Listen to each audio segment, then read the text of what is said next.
Basically, his federal indictments that's coming back to back to back to back. He just keep getting indicted left and right. You know what I mean? It seems kind of fishy. You know, he's running, he's trying to get elected for president, and all of a sudden, they coming out the woodworks. Listen, I look at it like this. What they complaining about, to me, doesn't move the world. You understand me?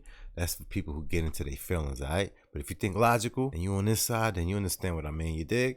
So with that being said, let me go ahead and press play, y'all. Let's go sit back and react. Yeah.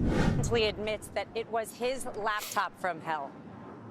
The next day, DA Alvin Bragg indicts President Trump. June 8th, an FBI document is released showing that the Ukrainians paid the Biden crime family millions and millions of dollars. The next day, the MarALago Raid and the MarALago indictment. She's spilling the beans right now, you hear me? Last week, Hunter Biden's sweetheart plea deal fell through when the judge realized it had blanket immunity. The following day, a superseding indictment against Donald Trump. July 31st, Devin Archer goes to testify in front of the House. That was only after they failed to put him in jail prior to the fact. And don't forget now they throwing out the UFO things, right? Like, pay attention to the distractions, but then not too long, just for a second, and then realize like, oh, let me get this out the way, and then you can see clear. What happens the next day? The January 6th indictment that we're here for today. This is not a coincidence.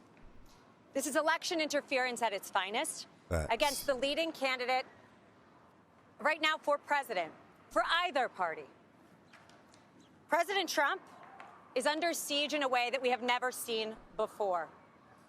President Trump and his legal team and everyone on his team will continue to fight, not for him, but for the American people. I'll take some questions. Let's go. I know the president has called this a witch hunt. You just laid out several examples of that. Yep. Any other thoughts that the president has communicated to you in terms of why this is going on and then why he calls it a witch hunt?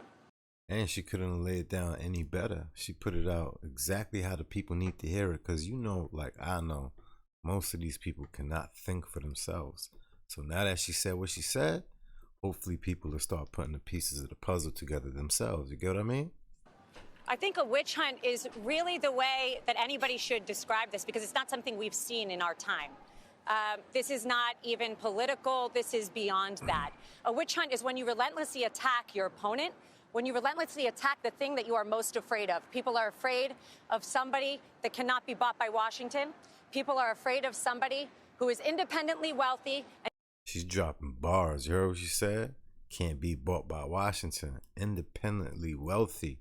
Not part of those families. Pay attention. And who has given up his good life to fight for this country. And that frightens a lot of politicians who are career politicians, unfortunately, because he'll get back there, and I know he'll be fighting for every one of us so that this doesn't happen to us. You see, this case is about free speech, but the special counsel says Trump could have disagreed with the results and talked about it. No crime there. The difference is what he did to try and switch the votes.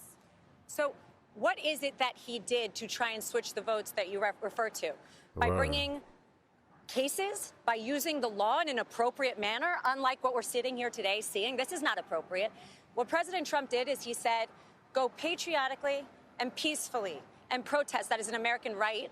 That is why we are America and we are not a third world country. Although I will say that today, I don't feel very much like we are in America. Yeah.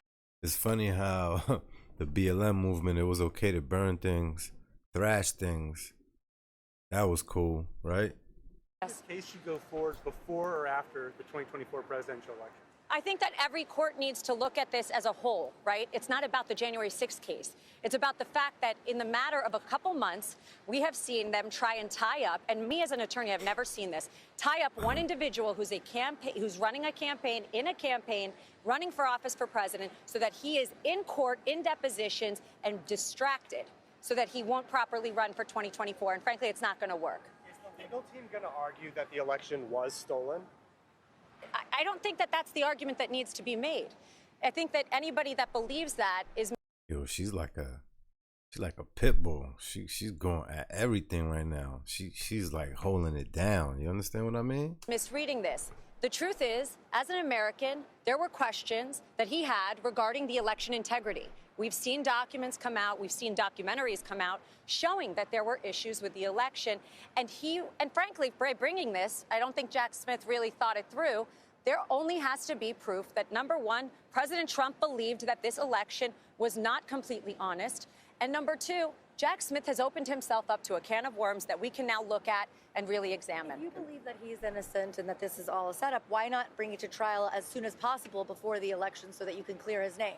Yeah, I would love to do that, but there's something called discovery. And when somebody wants to say that the 2020 election was perfect and that President Trump has no right to object to it, we've got to go show him all the facts. And there's a lot of facts to show. So we got the facts, baby. Proof in the pudding. You understand what I mean? everybody has their time. And to say that Donald Trump should then be rushed and not be given the same fair proceeding that anybody else is just, frankly, un-American. It's not fair. It's not the way our system works. A lot of the lawyers who helped him try to overturn the election are unnamed co-conspirators in the indictment. Jenna Ellis isn't. Why do you think that is? I'm not going to speak to co-conspirators or anybody else. I represent President Trump. You hear me? There are a number of, there's testimony and there's a number of aides that Whoever need a lawyer in the political system, you need to get her. Real talk. said that the president was made aware that he lost the election and yet continued to argue that it was stolen from him. How do you reconcile those two things? Well, I think that everybody was made aware that he lost the election, but that doesn't mean that that was the only advice he was given. As anybody understands what happens in the Oval Office, there are a numerous amount of advisors and politicians and lawyers, not just one or two, that are giving you advice and telling you what they believe is true. So he may not agree with Mike Pence. He may not agree with one of his lawyers, but that doesn't mean that there weren't other people advising him exactly the opposite. And the president has a right, as every one of us do, to listen to several opinions and make their decision. I remember hearing Hillary Clinton and Stacey Abrams argue their elections were not right. I mean, how, and the weaponization of the DOJ didn't happen then. No, of course not. But if your last name's Trump, it's very different. So Hillary Clinton could have a problem when she lost the election, and we could have a complete liberal meltdown, as we all saw. But when we have dignified disagreements, we take them to court. We say do things patriotically and peacefully. He's to blame for things that he did not himself do. And that's what we're seeing. Frankly, folks, this is not about that. And that's happening all around across the board if you pay attention in the news lately. You get me? If you pay attention in the media, yeah, you will see what she just said. This is about politics. This is about 2024. Period. The end. Thank you. Period. The end. You understand me? Yo, she a savage. She a beast. She not playing. She from the streets. You dig? Yeah, man. Well, you know what they say. Be on point out here in the streets. Stay dangerous, all right? Yeah. All right, with that being said, make sure you like, comment, share, subscribe, and definitely hit that notification bell. Let me know your thoughts on this right here. You think she handled it well? You think this is like a real firm lawyer that he needs on his side? I think so. Word, she held it down. You understand me? See you on the next one, y'all. Love.